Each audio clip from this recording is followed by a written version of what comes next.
everybody. My name is Jeremy Andrick, and I am a coordinator on the HIL project. And what I'm going to be discussing today is a school performance profile.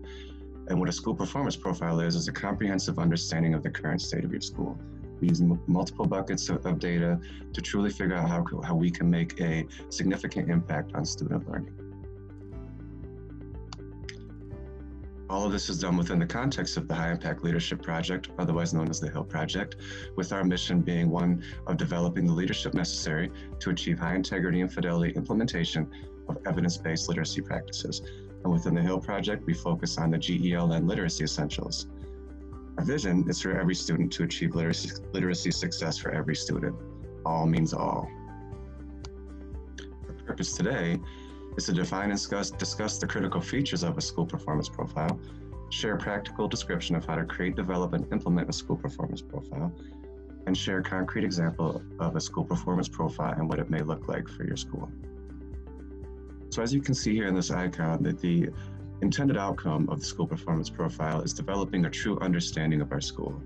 So rather than seeing things separated and possibly not aligned, thinking of our classrooms as isolated silos, we want to break down those barriers and really start to merge and develop a shared language and common ideas about how we can move our school forward. And we can only do that if we have a true and collective understanding of the current state of our school, specifically beginning with student learning and student achievement. And why? Why do we want to do that? For clarity. We all want clarity when it comes to our roles. We all want clarity when it comes to how we can best support our students. That's what we're all in this for, is to truly support students and their learning. In addition, we also want to support the learning of adults. How can we as adults really start to work together and focus on our own behaviors to truly impact student learning?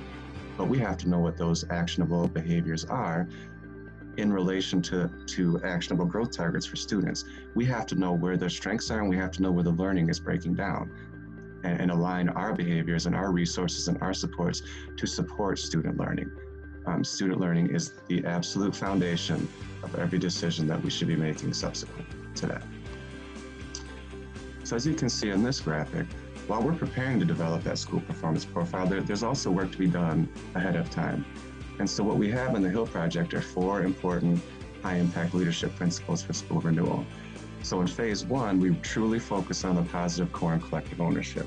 How do we orient ourselves towards the work in a positive fashion, where we are mission and vision focused, where we use a growth mindset, in contrast to a fixed mindset, where we focus things using an appreciative lens rather than a deficit base, and where we truly focus on strengths. Where are our students knocking it out of the park? Where are they doing well? Which also helps us to understand maybe where there are some opportunities for growth for students.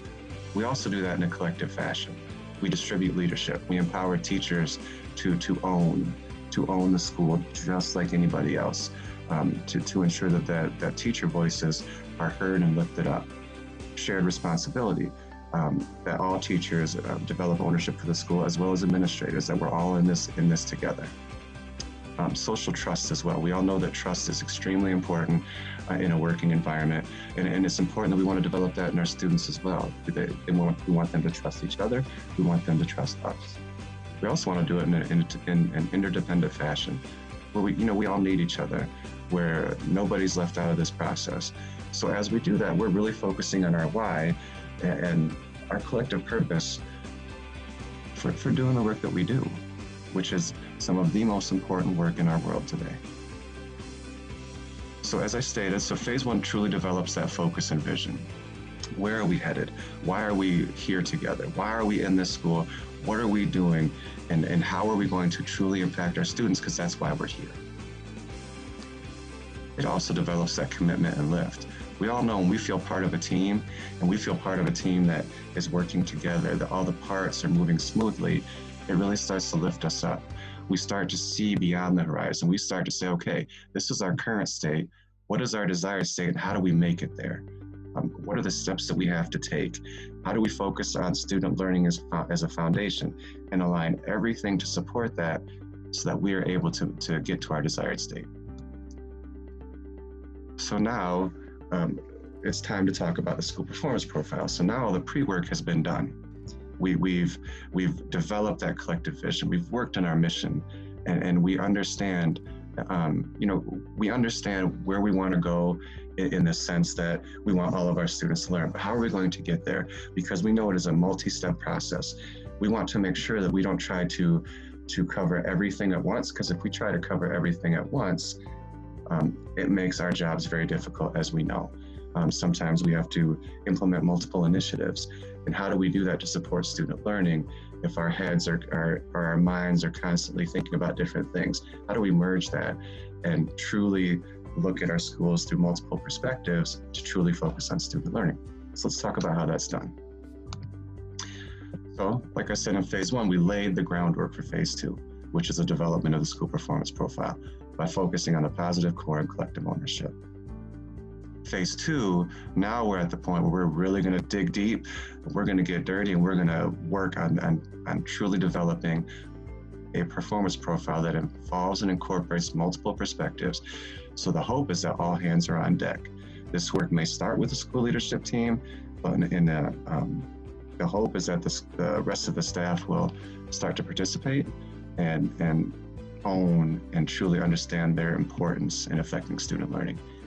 So subsequent to the performance profile, we develop aligned growth targets, we monitor those growth targets, and then in phase five, we reflect and renew. So are we ready to move on? What is our next level of work? But first, we want to discuss the development of the school performance profile. So now that we have the positive core and collective ownership in place, we want to focus on evidence-based decision-making and organizational learning.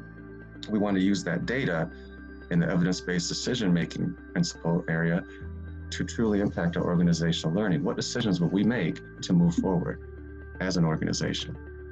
So as you can see in this icon, when you saw this the first time, you saw positive core and collective ownership circle. Now we're moving to the right of that, where now we're really focusing on those evidence-based decisions and that organizational learning. We want to look at multiple data streams so that it will impact how we are learning, how we are reflecting about our work. So now we're at the point, as you can see with the "You Are Here" icon, we're truly ready now to unearth those diamonds, unearth those golden nuggets of student learning and adult practice, and aligning those.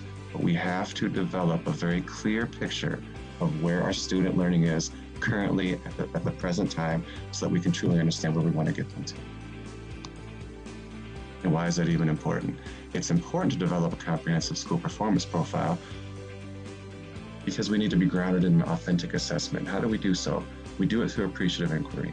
We do it through collaborative inquiry, and we do it through interdependent thinking. We want to make sure that we pull everyone together and that we're focusing on those strengths, because we all know that we are much more motivated to work if we approach it in a positive sense rather than if we're approaching it in a deficit-based sense. It is so easy to talk about what's missing. So how about we shift that thinking and really start to talk about what's working? What are we doing well that we can build upon to move forward? And so we all know this is easier said than done, we know. But before you can get where you want to go, you have to know exactly where you are. So if I want to travel somewhere I've never been before, I might GPS it and see how to get there. And I also might think, and that's my desired state, maybe I'm going on vacation, and I want to get there the quickest way possible, maybe. Or maybe I want to take the scenic route, or maybe I just want to take a different path altogether for whatever reason. But in terms of this, we know where we want to go, but there's multiple paths to get there. One school is going to look different from another school. It's going to look different from another school. We honor within the project, we honor the context. We honor what resources that you have at the building and what can you build off of to get to where you want to go. And I'm going to pause for a second to have you allow you to have a little bit of dialogue about what have you heard so far and what questions have arisen.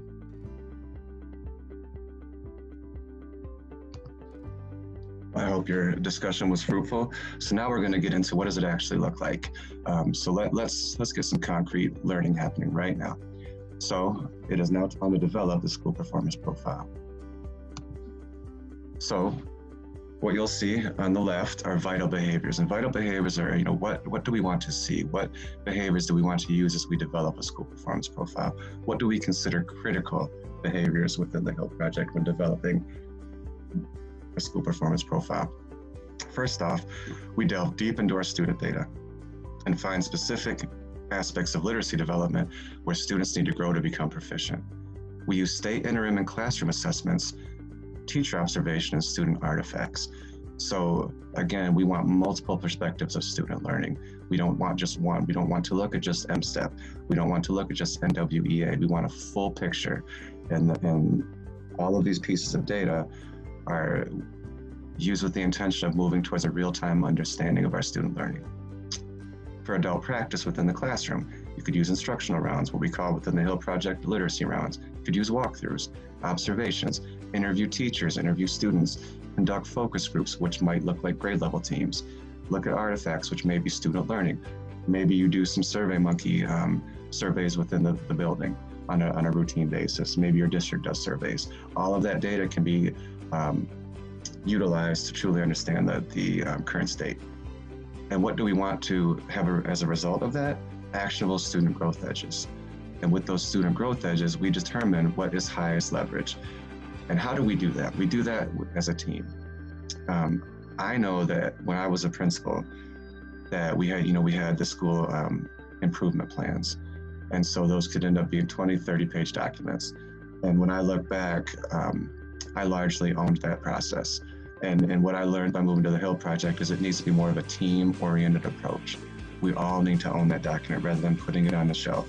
So when we talk about the school performance profile, this is the foundation for that school improvement, or what we call within the project school renewal. And so it should be a living, breathing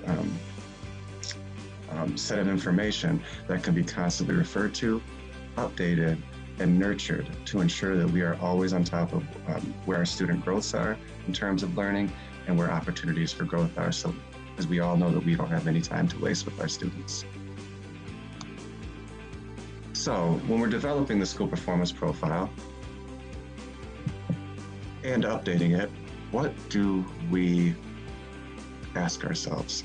And in this current state of the world, we have to think about what's the fall going to look like in 2020? How will we assess students as they return? How will we get a picture?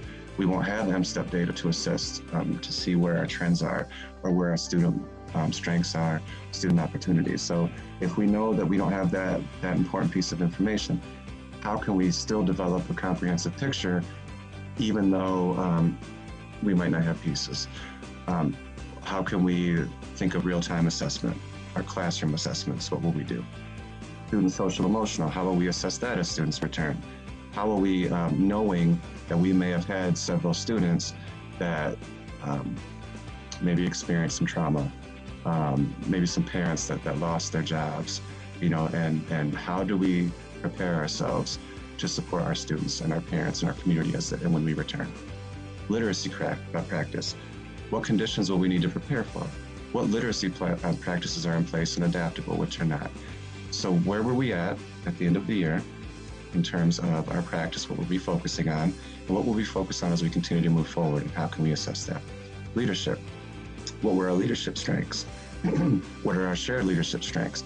What can we put to use to support student learning? What other supports can we draw upon? And so when we're thinking of recovery, the importance of that piece is, we've all experienced some situations in the current world with the coronavirus pandemic, and also with the current opportunity to truly understand and how to bring an equitable learning environment and social environment for everyone in our country.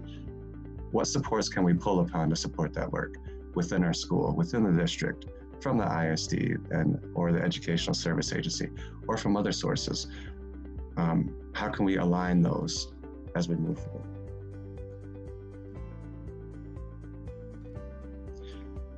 So with the school performance profile, I want you to think about these 5 major, we can call them buckets, but I've touched on this before. So the first one is student academic status. The next one is student social, emotional, behavior, and health status.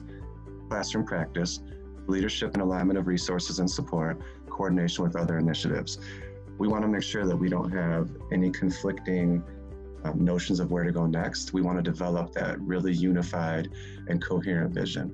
And so what does that look like? So on the left, you'll see that. On the right, you're going to see, I believe it's Latin. I don't know what it says. But the point is that on the right, what you want to do is those are going to be your discoveries. When you looked at those assessments, the questions in the previous slide that guided your work, when you look at your information and what you have, what were your discoveries? What did you find? Because that is a true outcome of the school performance profiles. You want to figure out, what did you find? And with what you found, how is that going to influence your next level of decision making? So let's go into a concrete example.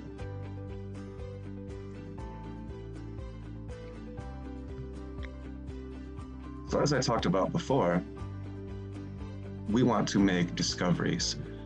We want to truly unearth and uncover what is happening with student learning first and foremost. Because when done well, the creation and development of the school performance profile enhances the understanding of the school's current state for all school personnel. Growth edges are uncovered, with the staff collectively taking the next step of prioritizing those growth edges. So let's talk about maybe a real situation in your school, maybe a situation that you've never seen. But I wanted to share a personal example of this process. So for our first example, let's talk about a discovery I made in the area of reading comprehension. I discovered, according to, so I was in Colorado at the time, so we took the PARCC assessment. And according to that, in our most recent district assessments, our students in grade 2 and 3 were mostly at or above grade level in reading comprehension. But that was the big picture. I noticed that beginning in grade 4, reading comprehension scores started to show a progressive decline lasting through 5th grade. So it started to raise a question of like, okay, so we're at or above grade level, but there are some declines in 4th and 5th grade. So I began to think about this. After digging deeper, I and the team found that student performance was significantly higher when my students were being required to answer questions from a short 3 to 5 sentence passage than it was for questions that required comprehending a 3 to 5 paragraph passage. So the discovery also pertained to when the task required students to synthesize ideas from more than one text, whether they were comparing and contrasting, whether they were pro one article or anti the other in terms of having an opinion, citing text evidence, all those pieces. So questions that arose in my mind and my team's mind were, okay, why is this happening? Are we providing our students with opportunities to work with more than one text? Are we providing our students with opportunities to work with longer texts? Are there differences in how students are performing and learning across classrooms? What are our strengths in this area and how can we leverage them to support student learning? What resources may we be able to access? What else do we need to understand about this discovery? And then also just really thinking about those things. And then the next thought, or the next avenue of analysis was, maybe I need to break this down by subgroups and or classrooms to truly see and get a true and authentic picture of what's going on. So digging deeper, we also found and discovered that students scored well on vocabulary questions overall, but just as with the decrease in overall comprehension scores between grades 2 and 3 and 4 and 5, where we started to see the decrease, we found a correlated decrease in student performance on vocabulary related questions. So after review of the questions on the district assessments and related student work, we found that the students were experiencing challenges when the focus of the questions included the need for accurately understanding and applying 1, academic vocabulary, 2, words related to life experiences that maybe they never had the opportunity to live or see or experience for themselves, and also 2 to 3 syllable words. So as with before, I'm going to ask myself all of those questions. What's the highest leverage point? What is the actionable growth target that will assist our students and assist our teachers with moving forward with supporting that? So these are just 2 examples of what could be a number of discoveries about student learning. So once we make those discoveries about student learning, the team now has to determine what is the highest priority growth edge for student learning. So let's say, for example, with this one, we determine that we need to focus on vocabulary first and foremost, because if the students are having difficulty understanding what the sentences even mean or what the passages mean, comprehension is going to falter as well. And so by truly understanding where those student growths are, or strengths are, and where those opportunities for growth are, then our next step is to shift to the other areas of the school performance profile, such as the social, emotional, and behavioral status, classroom practice, leadership and alignment of supports, and coordination with other initiatives. So this is truly critical when developing the school performance profile, because the more comprehensive the picture, the more clear the next best steps are and that rise to the surface. And all of this is done with a guiding principle of supporting the specific area of student learning. We want to make sure that we focus and really drill down into that, and using the GELN literacy essentials to support our work. So before I move on, I'm going to pause, and I want you and your team to just briefly discuss what you heard and any questions that may arise, or something that resonated with you as a result. As with before, I hope your discussion was fruitful and help to outline your understanding and help clarify some points. So what you see here, so in the beginning of the project, we all created these profile boards, which was a very visual and supportive process for understanding what the school performance profile could look like. Now, this is just one example. I know it's hard to read the words, but this is one example of how we developed our understanding of the school, looking at it from multiple perspectives. This could be done on a computer. It might be, when I was a principal, I had a big data wall where every child had a magnet for reading, writing, and math. It all just depends on what fits for your school and your team, and what will help outline your next steps. And the purpose of all of that is to get a complete and accurate picture of student and school performance, otherwise known as the current state, so that it will point our way forward. So if you think of an air traffic controller, so if these were all planes, I know they're stars, but if you were to imagine that they were all planes aligning, so what does the air traffic controller have to do? He has to determine who needs to be first, who needs to come next, so that he's able to develop that alignment so that everyone can land safely. So if we're thinking about student learning, how do we align everything that we are doing so that all of our energy is focused on student learning and adult practice to support that student learning? And why do we do that? And why do we want to develop these performance profiles? Because it guides the way forward. It illuminates possible targets for growth. They will rise to the surface as you have these collaborative dialogues around all the multiple data pieces, and with everything rooted in that student learning. It helps to profile our way out of the fog. Maybe we have hunches. Maybe we're like, okay, I think this is where we need to go, but we don't necessarily know. We know that our students are showing strengths here and opportunities for growth here, but our behaviors, our leadership supports, are we truly aligned to focus on the student learning growth targets so that we can move forward and support learning, so that we don't see the persistent gaps that we have seen in education? And like I said before, all means all for our students. And again, why is this important? We don't want to close our eyes and throw darts and hope that we find what we need to work on, because and how does that happen? It happens if we have an incomplete or inaccurate picture of current state. And that means that we could be shooting in all directions, many missing the mark. So for example, I love to plant flowers, but my specialty is roses. And so I truly focus on roses and figure out everything I need to know about roses to support their growth and their sustainability. So because I want to see them every summer, I want to see multiple blooms every summer. So if we think of our students, how do we support them and continue to support them? If we think of the adults in the building, how do we continue to support their learning so that we are all focused, that we can all use the same language and talk the same talk? And that we all know as educators as well, that we are very busy people. And we have finite time to make a significant impact on our students.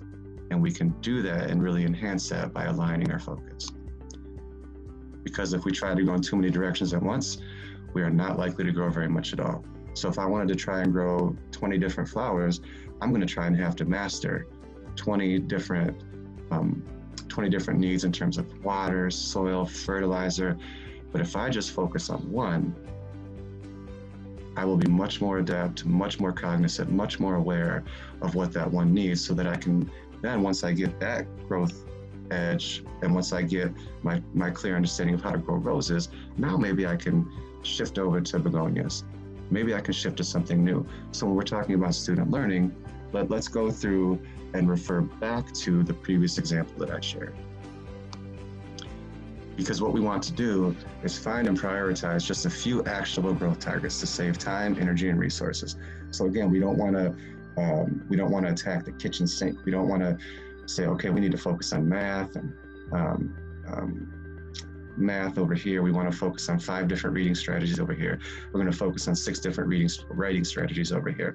We want to align our thoughts and our supports around one critical area that will leverage learning moving forward, because we need to dig deep to find actionable growth targets. So referring back to that previous example, so if growth targets are too general, we go back to spraying a wide path of arrows. But if we dig deep enough, we can find very specific growth edges that we can address with more precision of focus and targeted effort. So as with my previous example, we discovered that our 2nd to 5th grade students were strong overall at comprehension, but have opportunities to grow in the following areas. 1, understanding academic, life experience, and multisyllabic words that are necessary to complete a task with accuracy. We also found that answering questions requiring the comprehension of a 3 to 5 paragraph passage and comparing texts was also an area for growth as well. But we found also that our students were strong in answering shorter passages, so we have something to move forward with. We're clearly doing something well. So how do we leverage what we were doing well there to think about our next steps? So again, listening to this, I'm sure you're probably thinking, okay, well, what do we do next? We have a clear picture. We know where our student learning, we know where their strengths are, we know where their opportunities for growth are. So we're clear on that. So what do I do next? So as a principal and with my leadership team, we determined our highest priority growth edge, and we worked to align systems around that learning target. So with this one, I can just share that we decided to focus on vocabulary. So after we focus on vocabulary, now it's critical to shift the focus to understanding those other buckets: social, emotional, behavioral health, classroom supports, leadership alignment of supports, and other initiatives. So we have to think of now all of those supporting things that will enhance student learning. We need to think, okay, what are we going to do in these areas? How will we support classroom instruction? How will we align that so if we're focusing on those vocabulary needs, how do we focus classroom instruction to support those specific vocabulary needs? How do we focus principal and leadership support? How do we align other initiatives to ensure that we are not, again, throwing darts in a bunch of different directions? How do we collectively own this? How do we continue to have systemic dialogue so that we were all sharing that same vision and mission for the work, so that we're taking steps that make sense? How do we create practices throughout our building that aren't similar, because we're not looking for robotic teachers, but that have the same intended outcomes of enhancing that the understanding of vocabulary? So if that's our first and foremost priority growth target, okay, so then once we master that, we go through that first renewal cycle, now we think about what's next. We started at our current state. We developed our clear and comprehensive picture. We determined as a team, okay, vocabulary is specifically multisyllabic, life experience, and academic is going to be our first focus. We're going to align leadership supports. We are going to align classroom instructional supports. And how that looks, again, is going to look different for each school, depending on your demographics, depending on resources that you may have, okay? So we work through, for example, we work through vocabulary. Maybe it takes a year, maybe it takes 6 months, maybe it takes longer, because you don't want to move forward until you truly see a student learning improving and classroom practice completely aligned with that, along with the other leadership supports, behavioral supports, other initiatives that are aligned. Once that has happened, student learning has grown. Now what we're going to look at next is, okay, so now that we feel that students are starting to truly grow in that area, we're going to move on to, now we're going to work on longer passages. So let's see how our students are working, especially in grade 4 and 5, in terms of applying those vocabulary strategies and understanding longer passages. So beginning with, maybe we begin with 3 to 5 sentence paragraphs. Once they're able to handle that, maybe we move to 1 to 2 paragraph passages. Then once they master that, maybe we move to 3 to 5 paragraph passages. And then once they master that, maybe we start moving to two texts and working with there. So within there, you're going to have different steps that you take. Maybe you want to focus on citing text evidence. But again, this is all rooted in the dialogue and what the data is showing you. What is the picture that you are being presented with? And that's why it's so important that we get a comprehensive picture of everything. Because if we find the student learning target, but we don't align instructional practice to it, or we don't align our professional learning to it, or we don't incorporate existing initiatives, we could lead to quick burnout. And we want to make sure that teachers remain, and everybody within that building remains motivated and passionate about truly impacting student learning. And again, what will it provide for us? In a world that it can be cloudy at times, that can be foggy, that can have a lot going on, how are we able to put on these glasses of clarity and truly see the beauty in what our students are doing, what we are doing as adults to support them, and just orienting ourselves with such a clear, positively framed picture? How can we continue to move forward and empower ourselves as educators?